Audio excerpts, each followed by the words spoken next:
Hi అండి అందరికీ. ఈరోజు ఊరికే సరదాగా మా మనవరాలు వచ్చిందని మామిడికాయ పులిహోర చేశాను. మామిడి గుజ్జేసి పోపులు ఇవన్నీ వేసి మామిడికాయ పులిహోర చేశాను. చాలా బాగుంటుందండి. మామిడికాయ పులిహోర చేశాను.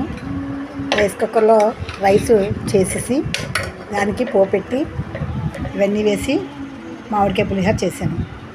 తింటే చాలా మంచిది. అంటే మనం నిమ్మకాయ వేస్తాము, నిమ్మకాయ వేసే బదులు మామిడికాయ వేసి చేసుకుంటే చాలా బాగుంటుంది మామిడికాయ పులిహోర. దీనిలో పసుపు అన్నీ వేసి చేసుకుంటే బాగుంటుంది. వేరుశెనగ గుళ్ళు అవన్నీ వేసి చేశాను మామిడికాయ పులిహోర.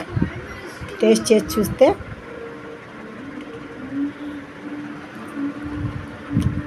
సూపర్గా ఉందండి. తిని చూస్తే సూపర్గా ఉంది మామిడికాయ పులిహోర.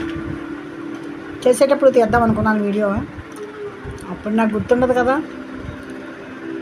ఇప్పుడు తీసాను. చాలా టేస్ట్గా ఉంది.